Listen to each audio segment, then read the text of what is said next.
الحمد لله نحمده ونستعينه ونستغفره ونتوكل عليه ونعوذ بالله من شرور أنفسنا ومن سيئات أعمالنا من يهده الله فلا مضل له ومن يضلله فلا هادي له وأشهد أن لا إله إلا الله وحده لا شريك له وأشهد أن سيدنا وسندنا ونبينا ومولانا محمدا عبده ورسوله صلی اللہ علیہ وعلى آلہ وأصحابہ وبارک وسلم تسلیما کثیرا اما بعد۔ محترم ناظرین و سامعین، رمضان شروع ہونے والا ہے تو رمضان سے پہلے چند ضروری ویڈیوز اپلوڈ کیے جائیں گے۔ آپ سے گزارش ہے کہ سبسکرائب کریں، لائک کریں، شیئر کریں تاکہ رمضان ہم کس طرح سے گزاریں اس پر رہنمائی ہو۔ اللہ تعالیٰ سے دعا ہے کہ عمل کی توفیق نصیب فرمائے۔ تو آج سب سے پہلا مضمون ہے استقبال رمضان کا صحیح طریقہ۔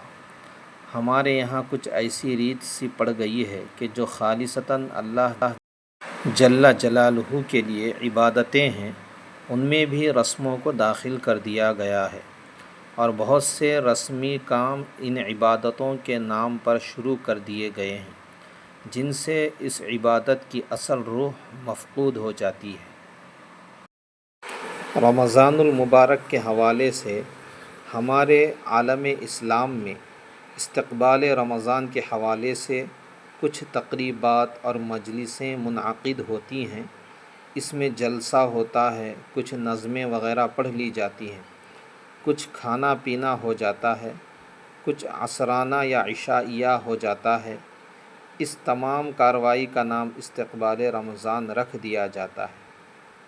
میں نے سب سے پہلے استقبال رمضان کی تقریب مصر میں دیکھی تھی۔ مصر میں ایک بہت بڑا مجمع اسی عنوان سے جمع ہوا تھا۔ جلسہ ہوا، تقریریں ہوئیں، نظمیں وغیرہ پڑھی گئیں اور کھانا پینا ہو گیا۔ اس کے بعد عالم اسلام کے دوسرے حصوں میں اس قسم کی تقاریب منعقد ہونے لگیں۔ اپنی ذات میں اگرچہ یہ قابل تعریف اور قابل قدر جذبہ ہے کہ اس مقدس مہینے کا استقبال کیا جائے۔ ہمارے حضرت والا حضرت حکیم الامت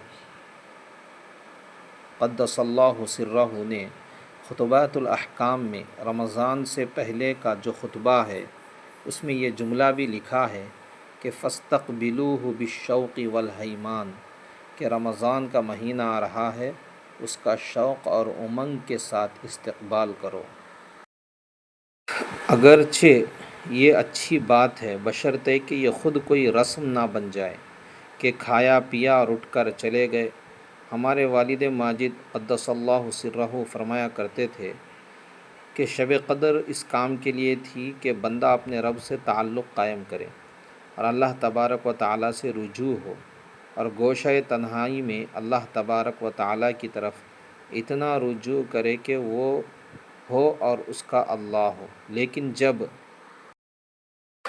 شب قدر کو ایک رسم بنایا گیا تو اس میں چراغاں آ گیا، اجتماعات منعقد ہو رہے ہیں، جلسے ہو رہے ہیں، تقریریں ہو رہی ہیں، نظمیں پڑھی جا رہی ہیں، قوالیاں ہو رہی ہیں، دیگیں چڑھ رہی ہیں، کھانے پک رہے ہیں، کھانے پینے کی چیزیں اور سامان ادھر سے ادھر منتقل کیا جا رہا ہے۔ اسی میں ساری رات گزر جاتی ہے۔ اللہ بچائے، جب شیطان کسی عبادت کو بگاڑنا چاہتا ہے تو اس عبادت کے ساتھ ایسی چیزیں لگا دیتا ہے جن کا عنوان تو اچھا ہوتا ہے، لیکن ان سے اس عبادت کی روح مفقود ہو جاتی ہے۔ یہی حال استقبال رمضان کی ان رسمی تقریبات میں ہو رہا ہے، جس سے خطرہ ہے کہ آگے چل کر یہ بھی کوئی بدعت کی شکل اختیار نہ کر لے۔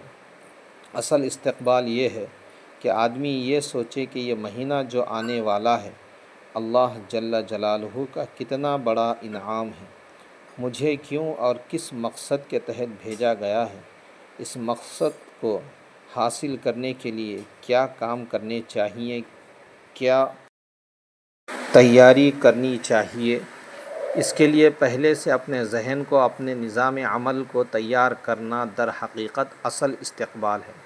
نبی کریم صلی اللہ علیہ وسلم 2 ماہ پہلے ہی رجب کا چاند دیکھ کر فرما رہے ہیں، اللہم بارک لنا فی رجب و شعبان وبلغنا رمضان۔ پہلے سے اشتیاق ہے، انتظار ہے، اور اشتیاق کے عالم میں یہ دعا فرما رہے ہیں کہ یا اللہ ہماری عمر اتنی کر دیجئے کہ ہم رمضان تک پہنچ جائیں، رمضان المبارک کی مبارک ساعتیں ہمیں نصیب ہو جائیں۔ اس کے لیے ضروری ہے کہ رمضان المبارک کی حقیقت پر نظر ڈال کر اس کے مطابق اپنے آپ کو تیار کرنے کی فکر کی جائے۔ آمین۔